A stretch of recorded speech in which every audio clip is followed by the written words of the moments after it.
Okay, so as I said just a second ago when you watched the first video, today you are going to be just doing the introduction and the body. So the first question that I want you to answer is, what animal did you research and why? So it can be something very simple. I'm just looking for really 3 to 5 sentences.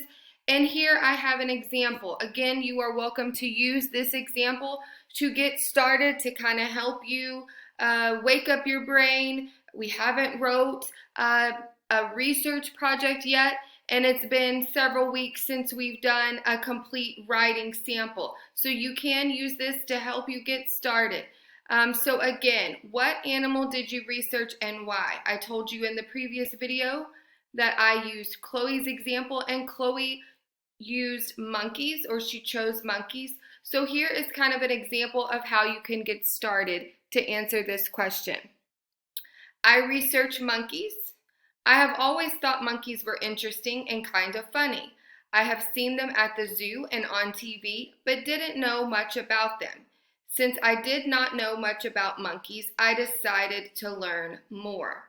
So very simple, 3 to 5 sentences, just putting into complete sentences, what animal did you research and why? Again, just 3 to 5 sentences.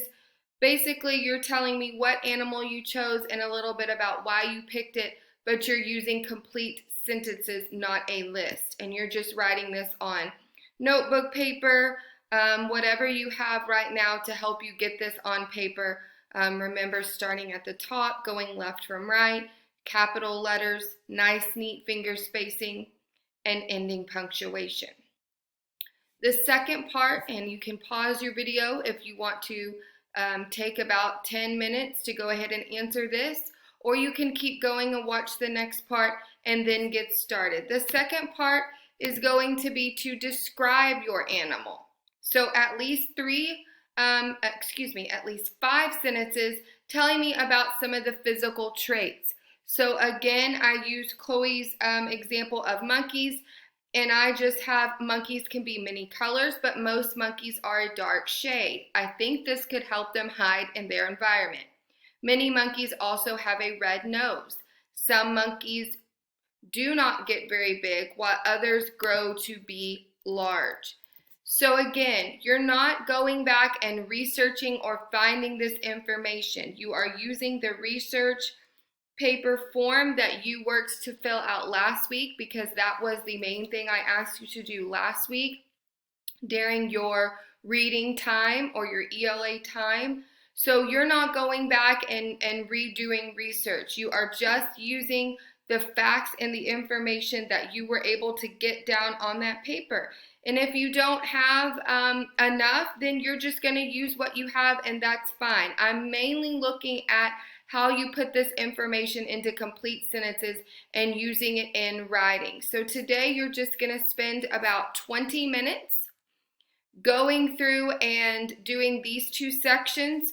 One, the introduction, so telling me what animal you researched and why, and then taking some time to describe your animal. Again, the goal there is 5 sentences. So one more time. Today you're going to take about 20 minutes to start your animal research writing, answering the 2 main questions here today. What animal did you research and why? And describe your animal. That's where you're telling me its physical traits. What does it look like? Why do you think it looks like that? How does it help them in their environment? Okay, again, I'm available for Google Hangout if you need questions.